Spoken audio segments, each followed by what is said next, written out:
मध्य प्रदेश में स्थित है उज्जैन नगरी, जो हमारे पुराणों में, हमारे सनातन धर्म में और भारतीय संस्कृति में जितने भी ग्रंथ हैं, उन सब में अवंतिका के नाम से लोकप्रिय है। जहां मैंने दर्शन किए महाकालेश्वर भगवान के और एक्सपीरियंस किया कुछ ऐसा जो मैं आपके साथ साझा करने के लिए तत्पर हूँ। महाकालेश्वर के आसपास आप कहाँ रूम ले सकते हैं, आप कहाँ और किस तरीके से घूम सकते हैं, उज्जैन का खाना, दर्शन का सही तरीका व समय, मंदिर के अंदर कैमरा या फोन अलाउड है या नहीं, ये सब हम जानेंगे इस वीडियो में। तो चलिए सबसे पहले बात करते हैं कि आप यहाँ कैसे पहुँच सकते हैं। तो महाकालेश्वर दर्शन के लिए नियरेस्ट रेलवे स्टेशन है उज्जैन। जैसा कि मैं दिल्ली से हूँ तो मैं न्यू दिल्ली इंदौर एक्सप्रेस लेकर पहुँच जाती हूँ उज्जैन, जहाँ से महाकालेश्वर मंदिर 2 किलोमीटर दूर है और आप बाय ऑटो और रिक्शा वहाँ पहुँच सकते हैं। फिर थोड़ा आराम कर महाकालेश्वर के दर्शन से पहले हम लोग निकल पड़ते हैं राम घाट की ओर, जो महाकालेश्वर से 500 मीटर दूर है, जहाँ हम देखेंगे विशाल शिप्रा नदी, जिसके किनारे बसा हुआ है ये उज्जैन शहर। यहाँ पुजारियों और मान्यताओं के अनुसार ऐसा मानना है कि यदि शिप्रा नदी में स्नान करने के बाद आप महाकालेश्वर मंदिर के दर्शन करते हैं तो वह शुभ रहता है।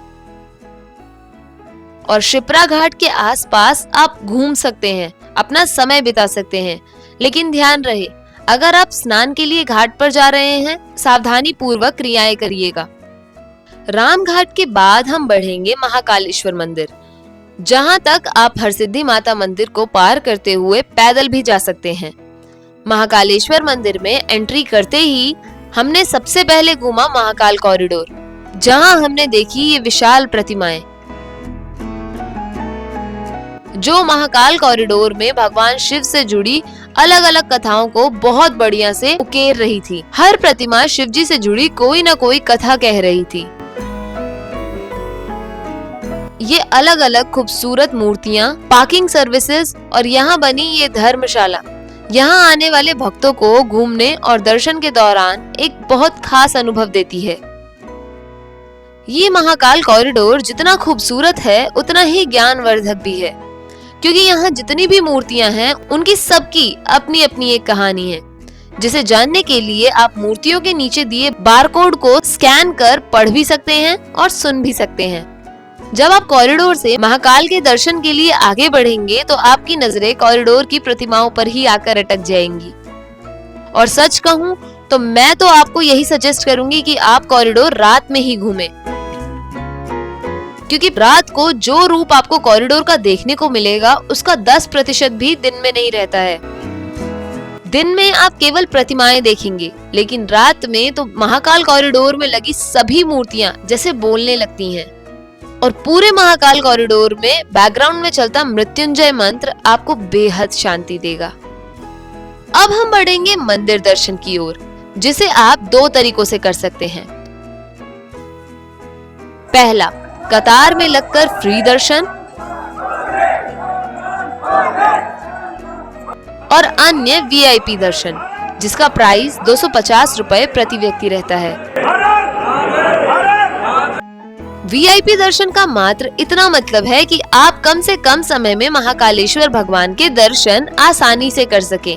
Cameras and mobile phones are not allowed inside, और अगर आप फोन लेकर भी जा रहे हैं तो आप अपनी जिम्मेदारी पर ले जा सकते हैं। चलिए अब करते हैं महाकालेश्वर ज्योतिर्लिंग के दर्शन, जो 12 ज्योतिर्लिंगों में से इकलौता दक्षिणाभिमुखी ज्योतिर्लिंग है, जो मुख्यतः तांत्रिक क्रियाओं के लिए प्रसिद्ध है।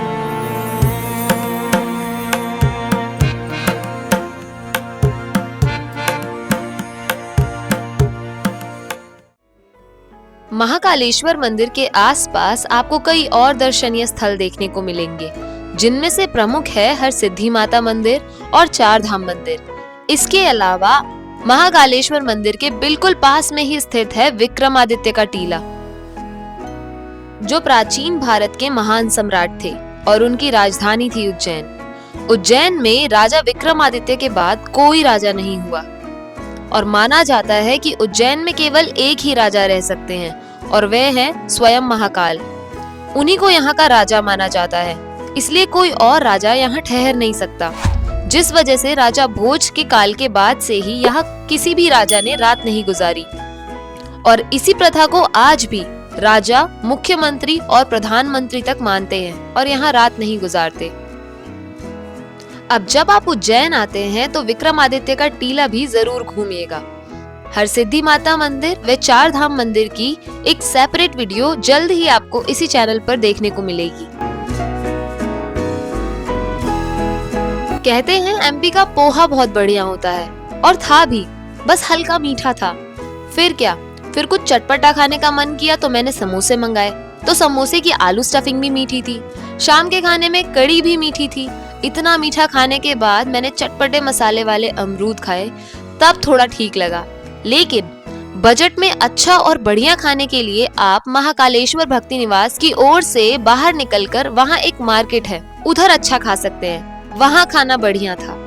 तो चलिए अब सबसे जरूरी बात करते हैं कि अगर आप महाकालेश्वर मंदिर के दर्शन करने आते हैं तो आप कहाँ रुके।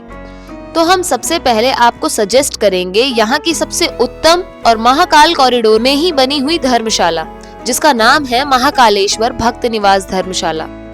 यहाँ जल्दी रूम खाली नहीं रहते हैं, इसलिए अगर आपको यहाँ रुकना है तो आपको 1 महीना पहले ही ये धर्मशाला बुक करनी होगी, तभी आपको यहाँ रूम मिलेंगे। आप नीचे दिए गए इस नंबर पर कॉल करके धर्मशाला की बुकिंग और जानकारी ले सकते हैं और अपनी सुविधा के अनुसार रूम्स बुक कर सकते हैं। और कोशिश आप यही करें कि आप रूम यहीं बुक कर लें, जिससे आपको यहाँ काफी सुविधा मिल जाएगी। यहाँ का शानदार पार्क, भारत माता मंदिर और सुबह आसानी से मंदिर पहुँचना, जिससे आपकी ये ट्रिप और भी शानदार हो जाएगी। अगर इस धर्मशाला में आपकी बुकिंग नहीं होती है तो आप परेशान ना हो। इसके आसपास आपको कई धर्मशाला और होटल रीजनेबल प्राइस में मिल जाएंगे, जिसका प्राइस 800 से 1000 तक के बीच में रहेगा। और यही होटल के पास ही आपको अच्छा भोजन भी मिल जाएगा, पूजा का सामान भी उपलब्ध हो जाएगा। अब यदि आप महाकालेश्वर धर्मशाला के पास ही किसी होटल या धर्मशाला में रुके हुए हैं तो आप मंदिर महाकालेश्वर धर्मशाला के अंदर से ही होकर जाएं, जिससे आप सीधे कॉरिडोर में ही पहुंचेंगे।